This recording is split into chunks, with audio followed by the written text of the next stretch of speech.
ಒಂದು ಕಾಲದ ಜೋಡೆತ್ತುಗಳಾದ HDK ಮತ್ತು DK ಈಗ ಮತ್ತೆ ಪರಸ್ಪರ ಲಡಾಯಿಗೆ ಬಿದ್ದಂತೆ ಕಾಣಿಸ್ತಾ ಇದೆ.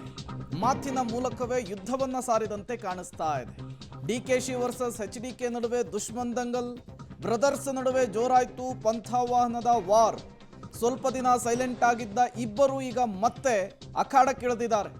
DK ವಿರುದ್ಧ ದೆಹಲಿಯಿಂದಲೇ HD ಕುಮಾರಸ್ವಾಮಿ ಗುಡುಗಿದ್ದಾರೆ. ಬಿಡದಿಯಲ್ಲಿನ ಟೌನ್ಶಿಪ್ಗೆ ಕುಮಾರಸ್ವಾಮಿ ಅವರು ವಿರೋಧ ವ್ಯಕ್ತಪಡಿಸಿದ್ದಾರೆ. ರಿಯಲ್ ಎಸ್ಟೇಟ್ ಮಾಫಿಯಾ ಅಂಥೇಳಿ ವ್ಯಾಖ್ಯಾನವನ್ನು ಮಾಡಿದ್ದಾರೆ. HD ಕುಮಾರಸ್ವಾಮಿ ಅವರ ಈ ಹೇಳಿಕೆಗೆ ಬಹಿರಂಗ ಚರ್ಚೆಗೆ ಬನ್ನಿ ಅಂತ ಹೇಳಿ ಸವಾಲನ್ನು ಹಾಕಿದ್ದಾರೆ DK ಶಿವಕುಮಾರ್. ಈ ಮೂಲಕ DK HDK ಮಾತಿನ ಮಲ್ಲಯುದ್ಧ ಮತ್ತಷ್ಟು ಮುಂದುವರಿಯುವ ಎಲ್ಲ ಸಾಧ್ಯತೆಯೂ ಎದ್ದು ಕಾಣಿಸ್ತಾ ಇದೆ. ಭೂ ಸ್ವಾಧೀನ ಪ್ರಕ್ರಿಯೆಗಳು ನಾನು ಮಾಡಿರಲಿಲ್ಲ. ಈಗಾಗಲೇ ಒಂದು 2-3 ಸಾವಿರ ಎಕರೆ ಯಾವ ಥರ ಏನೇನು ಮಾಡಿದಿರಿ ಅನ್ನೋದು ಗೊತ್ತಿದೆ ನನಗೆ. ಇದಕ್ಕೆ ಆ ನಾಡಿನ ಜನ ಏನಾದರೂ ಒಂದು 5 ವರ್ಷದ ಗೌರ್ಮೆಂಟ್ ಕೊಟ್ಟರೆ ಲೂಟಿ ಹೊಡೆಯತಕ್ಕಂಥ ಕೆಲವೇ ಮಂದಿ ಇದ್ದೀರಿ. ಅದರ ಮೇಲೆ ಏನು ಕಠಿಣವಾದ ಕ್ರಮ ತೆಗೆದುಕೋಬೇಕು ತಗೋಬಹುದು. ದೇವೇಗೌಡರು ಕುಮಾರಸ್ವಾಮಿ ಮುಗಿಸ್ಬೇಕು ಅಂತೇಳಿ ಸರ್ಕಾರ ಏನೇನು ನಡೆಸ್ತಾವ್ರೆ ಗೊತ್ತಿದೆ ನನಗೆ. ಊರೂರು ಸುತ್ತಾರಲ್ಲ ದೇವಸ್ಥಾನಗಳಿಗೆ ಎದೆ ಮುಟ್ಟಿ ಹೇಳಿ ಎಷ್ಟು ಜನ ಮನೆ ಹಾಳು ಮಾಡಿದ್ರು. ಅವ್ರನ್ನ ಬಿಟ್ಟರೆ ಕುಣಿಗಲೆಲ್ಲ ಮಂಗಳೂರನ್ನು ಸೇರಿಸ್ಕೊಂಡ್ಬಿಡ್ತಾರೆ. ಅದು ಏನೋ ಅಲ್ಲೇ ಅವನು ಯಾರೋ ಭಾವನ ಯಾರೋ ಅವನಲ್ಲ ಅಲ್ಲಿ MLA ಪಾಪ ಅವನ ಪ್ರಚಾರ ಇರಬೇಕು. ನಾನು ನಿಮ್ಮ ಕಡೆಗೆ ಬರ್ತೀನಿ, ನಾನು ಸೇರಿಸ್ಕೊಂಬಿಡಿ, ನಾನು ನಿಮ್ಮ ಜೊತೆ ಸೇರ್ಕೊಂಡು ಲೂಟಿ ಹೊಡಿಯೋಕೆ ಅನುಕೂಲ ಆಗುತ್ತೆ ಅಂತ. ಮೊದಲಿಂದ ಕೂಡ ನನ್ನ ಜೈಲಿಗೆ ಹಾಕ್ಸ್ಲೇಬೇಕು ಅಂತ ಹೇಳಿ ಬಹಳ ಸಂಕಲ್ಪ ಮಾಡಿ ಷಡ್ಯಂತ್ರ ನಡೆಸ್ತಾ ಇದ್ದಾರೆ. ಪಾಪ ಒಳ್ಳೇದಾಗ್ಲಿ ಅವ್ರಿಗೆ. ಇದು ಎಲ್ಲರೂ ಒಂದು ಕೊನೆ ಆಗ್ಬೇಕು. ಚಾನಲ್ಗೆ, ಪ್ರಸಿದ್ಧವಾದ ಚಾನಲ್ಗೆ ಕರೀರಿ, ಪಕ್ಕದಲ್ಲಿ ಅವ್ರನ್ನೂ ಕುಂಡ್ರಿಸ್ಕೊಳ್ಳಿ, ನನ್ನ ಕುಂಡ್ರಿಸ್ಕೊಳ್ಳಿ. ನಾನು ಅಸೆಂಬ್ಲಿಲಿ ಕರೆದಿದ್ದೆ, ಪಾಪ ಪಾರ್ಲಿಮೆಂಟ್ ಹೊಂಟೋದ್ರು. ಬಹಳ ಸತಿ ಅವ್ರಿಗೆ ಆಹ್ವಾನ ಕೊಟ್ಟಿದ್ದೆ. ಸುಮ್ಮನೆ ಇಟ್ ಅಂಡ್ ರನ್ ಮಾಡೋದಲ್ಲ. ಅವ್ರ ಕುಟುಂಬದ್ದು ನನ್ನ ಹತ್ರ ಇರುವಂತ ಅಗಾಧವಾದಂತ ಭಂಡಾರದಿಂದ ನಾನು ತೆಗಿತೀನಿ, ಅವರು ಎಲ್ಲ ಭಂಡಾರದಿಂದ ತೆಗೆದು ಅವರು ಜನರ ಮುಂದೆ ಇಟ್ಬಿಡ್ಲಿ. ಜಡ್ಜೆ ತಾನೇ ಜೈಲ್ ಕಳ್ಸೋರು, ಅವರೇ ಜಡ್ಜ್ ಆಗ್ಬಿಟ್ಟಿದ್ದಾರೆ.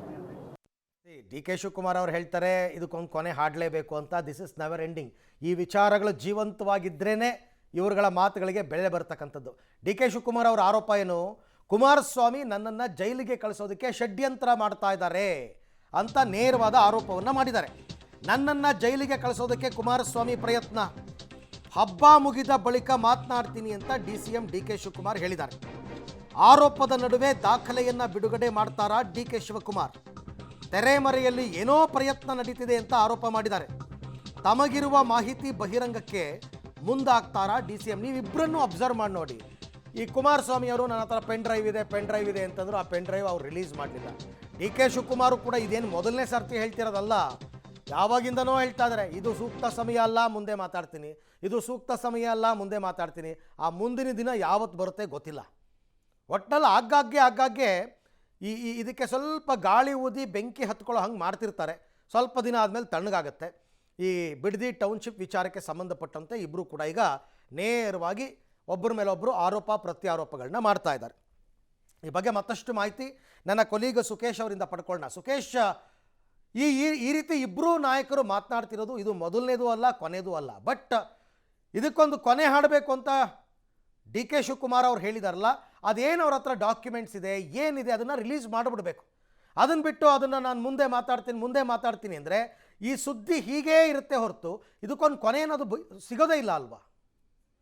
ಖಂಡಿತ. ಅದಕ್ಕೆಂದರೆ ಪದೇ ಈ ಮಾತುಗಳನ್ನ DK ಶಿವಕುಮಾರ್ ಅವರು ಹೇಳಿದ್ದಾರೆ. ಮತ್ತು DK ಶಿವಕುಮಾರ್ ವರ್ಸಸ್ ಕುಮಾರಸ್ವಾಮಿ ಅನ್ನುವಂಥ ಫೈಟ್ ಇದು ಇಂದು ನಿನ್ನೆದಲ್ಲ, ಕಳೆದ 25-30 ವರ್ಷಗಳ ಹಿಂದೆ ಶುರುವಾಗಿರುವಂಥ ಫೈಟ್. ಅದು ಸ್ವಕ್ಷೇತ್ರದಲ್ಲೇ ಕೂಡ ಮುಖಾಮುಖಿ ಆಗುವ, ಅಂದರೆ ಸಾತ್ನೂರು ವಿಧಾನಸಭಾ ಕ್ಷೇತ್ರದಲ್ಲಿ ತಮ್ಮ ವಿರುದ್ಧ ಕುಮಾರಸ್ವಾಮಿ ಅವರು ಬಂದು ತಮ್ಮದೇ ಊರಿನಲ್ಲಿ ಸ್ಪರ್ಧೆಗೆ ನಿಂತಾಗಿಂದ ಶುರುವಾದಂಥ ಜಿದ್ದಾಜಿದ್ದಿ. ಅದಕ್ಕೂ ಮುಂಚಿತವಾಗಿಯೇ DK ಶಿವಕುಮಾರ್ ಅವರಿಗೆ ದೇವೇಗೌಡರ ಜೊತೆಗೂ ಕೂಡ ಜಿದ್ದಾಜಿದ್ದಿ ಇತ್ತು. ಆನಂತರದ ತಲೆಮಾರಿಗೆ ಸಾತ್ನೂರು ಚುನಾವಣೆ ನಂತರ ಶುರುವಾಗುತ್ತೆ. ಅದು ಪದೇ ಕೂಡ ದೊಡ್ಡ ಮಟ್ಟಕ್ಕೆ ಆಗುತ್ತೆ. ಎಲ್ಲಿವರೆಗೆ ಅಂದರೆ ಒಂದು ಸಭೆಗೆ, ತುಂಬಿದ ಸಭೆಗೆ ತಮ್ಮ ತಾಯಿಯನ್ನು ಕರೆದುಕೊಂಡು ಬಂದು ಪ್ರಮಾಣವನ್ನು ಮಾಡುವ ಲೆವೆಲ್ಗೆ, ಅದನ್ನು ಸವಾಲು ಹಾಕುವ ಲೆವೆಲ್ಗೆ DK ಶಿವಕುಮಾರ್ ಹೋಗಿದ್ದರು. ತದನಂತರದಲ್ಲಿ 2018ರ ವಿಧಾನಸಭೆ ಚುನಾವಣೆಯ ನಂತರದಲ್ಲಿ ಒಂದು ರೀತಿಯ ಇಬ್ಬರು ಕೂಡ ಕಾಂಪ್ರಮೈಸ್ ಆಗಲೇಬೇಕಂತ ಅನಿವಾರ್ಯತೆಗೆ ಸಿಲುಕಿದ್ರು. ಕಾಂಗ್ರೆಸ್ ಮತ್ತು JDS ಸೇರಿ ಸರ್ಕಾರ ಮಾಡಿದಾಗ ಜೋಡೆತ್ತಿನ ರೀತಿಯಲ್ಲಿ ಗುರುತಿಸಿಕೊಂಡ್ರು ಸುಮಾರು 14 ತಿಂಗಳುಗಳ ಕಾಲ.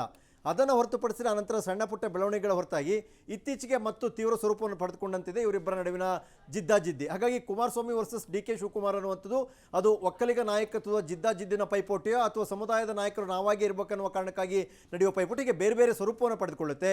ಆದರೆ ಈಗ ಬಿಡದಿಯ ಟೌನ್ಶಿಪ್ ವಿಚಾರ ಇದಕ್ಕೆ ವೇದಿಕೆಯಾಗಿದೆ. ಅದು DK ಶಿವಕುಮಾರ್ ಅವರಿಗೆ ಸ್ವಂತ ಜಿಲ್ಲೆ ಮತ್ತು ಕುಮಾರಸ್ವಾಮಿ ಅವರಿಗೆ ಕಾರ್ಯಕ್ಷೇತ್ರ ಕೂಡ ಆಗಿರೋದ್ರಿಂದ ಸಹಜವಾಗಿ ಇಬ್ಬರ ನಡುವಿನ ಜಿದ್ದಾಜಿದ್ದಿಗೆ ಕಾರಣವಾಗಿ ಜೈಲಿಗೆ ಕಳಿಸುವ ಹಂತ ಅಂತ ಮತ್ತು ಜೈಲಿಗೆ ಕಳಿಸಲಿಕ್ಕೆ ಬೇಕಾದಂಥ ಪ್ರಯತ್ನಗಳನ್ನು ಮಾಡ್ತಾ ಇದ್ದಾರೆ ಅನ್ನೋ ಆರೋಪದ ಹಂತಕ್ಕೆ ಬಂದು ನಿಂತಂತೆ ಕಾಣಿಸ್ತಾ ಇದೆ Arvind. Right Sukhesh, thank you, ತಮ್ಮೆಲ್ಲ ಮಾಹಿತಿಗೆ ಧನ್ಯವಾದ. ನಿಜ, ಇದು ಯಾವ ಹಂತಕ್ಕೆ ಹೋಗಿತ್ತು ಅಂತಂದರೆ ಮಂಜುನಾಥನ ಮೇಲೆ ಆಣೆ ಮಾಡೋಣ ಬನ್ನಿ ಅನ್ನೋ ಹಂತಕ್ಕೆ ಹೋಗಿತ್ತು. ಇದೀಗಂದಲ್ಲ.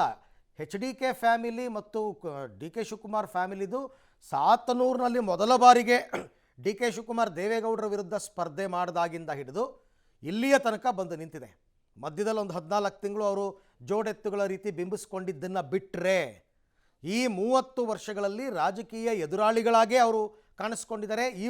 ಒಂದೇ ಸಮುದಾಯದವರಾದರೂ ಸಮುದಾಯದ ನಾಯಕತ್ವ ಸುಪ್ರೀಮೋ ಯಾರಾಗಬೇಕು, ದೇವೇಗೌಡರ ನಂತರ ಯಾರದ್ದು, ಈ ವಿಚಾರದಲ್ಲಿ ನಡೀತಾನೆ ಇರುತ್ತೆ. ಮೊನ್ನೆ ಯಾವುದೋ ಸಮುದಾಯದ ಒಂದು ಸಭೆಯಲ್ಲಿ ಒಟ್ಟಾಗೇ ಇದ್ದರು, ಬಟ್ ಸಮುದಾಯದ ವಿಚಾರ ಬಂದಾಗ ಒಟ್ಟಾಗ್ತಾರೆ. ರಾಜಕೀಯವಾಗಿ ಪರಸ್ಪರ ಇಬ್ಬರು ಕೂಡ ಈ ರೀತಿ ಕೆಸರೆರ್ಚಾಟ ಮಾಡ್ತಾ ಇರ್ತಕ್ಕಂಥದ್ದು ಇದು ಮೊದಲೂ ಅಲ್ಲ, ಇದು ಕೊನೆಯೂ ಅಲ್ಲ. ಬಟ್ ನೋಡೋಣ, ಅವರವರ ರೀತಿಯಲ್ಲಿ ಅವರವರ ಮೂಗಿನ ನೇರಕ್ಕೆ ಮಾತನಾಡ್ತಾರೆ. ಅವ್ರವ್ರ ರೀತಿಯಲ್ಲಿ ಅವ್ರವ್ರು ಸರಿ, ಮತ್ತೊಬ್ಬರು ಮಾಡ್ತಾ ಇರೋದು ತಪ್ಪು. ನೀನು ಆಸ್ತಿ ಮಾಡ್ಕೊಂಡಿದ್ದೀಯಾ ಅಂತ ಅವರು, ನೀನು ಆಸ್ತಿ ಮಾಡ್ಕೊಂಡಿದ್ದೀಯಾ ಅಂತ ಇವರು, ಇದು ಹೀಗೆ ಮುಂದುವರಿತಾ ಇದೆ.